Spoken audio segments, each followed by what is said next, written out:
অনেক সময় দোকানে এসে অনেক কাস্টমার আমার দোকানে এসে প্রশ্ন করেন যে ডিবিটি লিংক এবং আধার লিংক কি সেম জিনিস, নাকি আধার লিংক করলেই ডিবিটি লিংক হয়ে যায়, অথবা ডিবিটি লিংক করলেই কি আধার লিংক হয়ে যায়, বা এক ব্যাংকে কয়বার আপনার ডিবিটি লিংক করতে হয়, বা আপনার আধার লিংক করলেই আবার ডিবিটি লিংক করতে হয় নাকি, এই বিষয়ে অনেক প্রশ্ন করেন। তো আমি সবার কাছে এই উত্তরগুলা দিতে দিলাম।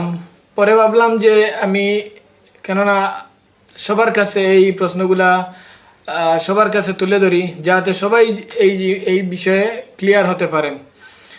তো আজকে এই বিষয়ে কিছুটা আলোচনা করব, আপনারা ভিডিওটা শেষ পর্যন্ত দেখবেন। তো আমি আনিসুল চৌধুরী, আপনাদেরকে আমার এই পেজে আন্তরিক অভিনন্দন এবং শুভেচ্ছা। আশা করছি আপনারা সবাই ভালো আছেন এবং ভালো থাকবেন। তো ভিডিওর শুরুতে আমি দু একটা প্রশ্ন করেছি এবং সেই প্রশ্নগুলোর বিষয়ে আমি আমার কাছে যা জানা ছিল আপনাদের কাছে সেগুলা শেয়ার করার চেষ্টা করব। তো ভিডিওটা বেশি বেশি করে শেয়ার করে সবার কাছে পৌঁছে দিবেন, যাতে সবার কাছে এই ডাউটগুলা ক্লিয়ার হয়। তো দেখুন আমার প্রিয় ভিউয়ার্স বৃন্দ, আধার লিঙ্ক করলেই আপনার ডিবিটি লিঙ্ক হয় না। আপনার যে ব্যাংক অ্যাকাউন্ট আছে, আপনার একজন মানুষের কয়েকটা ব্যাংক অ্যাকাউন্ট থাকতে পারে। আপনার স্টেট ব্যাংকে থাকতে পারে, বরোদা ব্যাংকে থাকতে পারে, আপনার এই পাঞ্জাব ব্যাংকে থাকতে পারে, আপনার কয়েক ব্যাংকে থাকতে পারে, কোনো ব্যাপার না। কিন্তু আপনার আধার লিঙ্ক হলেই আপনার ডিবিটি লিঙ্ক হবে না, বা সাধারণত হয় না। আধার লিঙ্ক শুধু আপনি আধার কার্ডটা লিঙ্ক করলেন আপনার অ্যাকাউন্টের সাথে, সেই আধার কার্ড দিয়ে আপনি যে কোনো জায়গা থেকে যে কোনো মুহূর্তে যে কোনো সময় প্রয়োজন হলে আপনি সেই আধার কার্ড লিঙ্ক থাকার কারণে আপনি আধার কার্ড নাম্বার দিয়ে আপনি টাকাটা উইথড্র করতে পারবেন আপনার অ্যাকাউন্ট থেকে। কিন্তু আধার লিঙ্ক থাকায় আপনার ডিবিটি লিঙ্ক কি হয়, সেটার উত্তর হলো না। আধার লিঙ্ক হলেই আপনার ডিবিটি লিঙ্ক হয় না।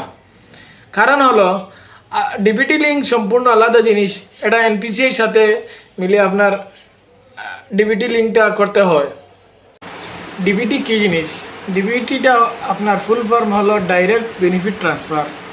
যদি আপনার অ্যাকাউন্টে আধার লিঙ্ক থাকে তাহলেই আপনি ডিবিটি লিঙ্ক করতে পারবেন। যদি আপনার কোনো অ্যাকাউন্টে আধার লিঙ্ক না থাকে তাহলে আপনি কিন্তু ডিবিটি লিঙ্ক করতে পারবেন না। আপনার কয়েক ব্যাংকে অ্যাকাউন্ট থাকলে কয়েক ব্যাংকে আপনি আধার লিঙ্ক করতে পারবেন, কিন্তু ডিবিটি শুধু আপনার এক ব্যাংকেই লিঙ্ক করতে হবে অথবা লিঙ্ক হবে।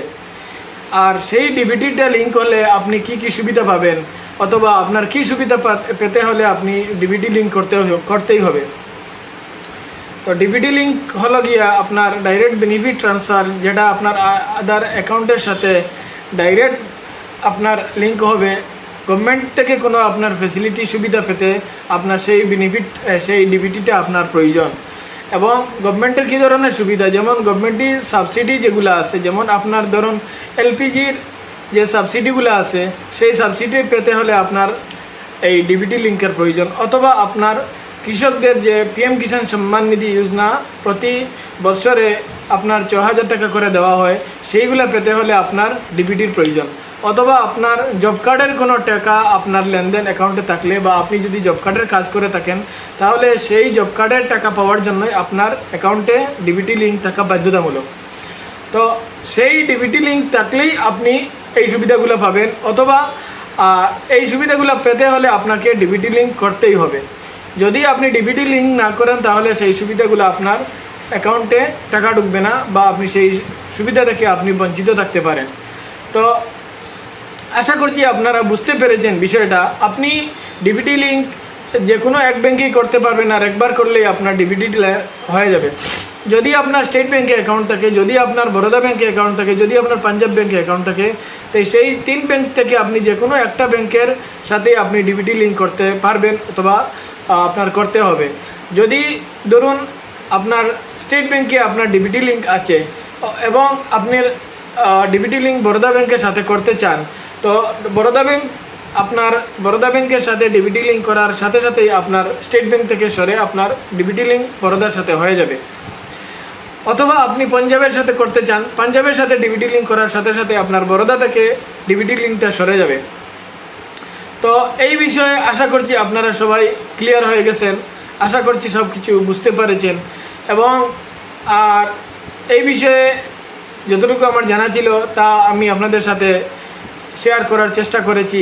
আশা করছি আপনারা সবাই বুঝতে পেরেছেন, এবং যদি কোনো ভুল ত্রুটি হয়ে থাকে কমেন্ট করে পরামর্শ দিবেন, এবং ভালো লাগলে লাইক করবেন আর শেয়ার করে এই ইনফরমেশনগুলো সবার কাছে পৌঁছানোর চেষ্টা করবেন। শেষ পর্যন্ত দেখার জন্য ধন্যবাদ। ভালো থাকুন, সুস্থ থাকুন।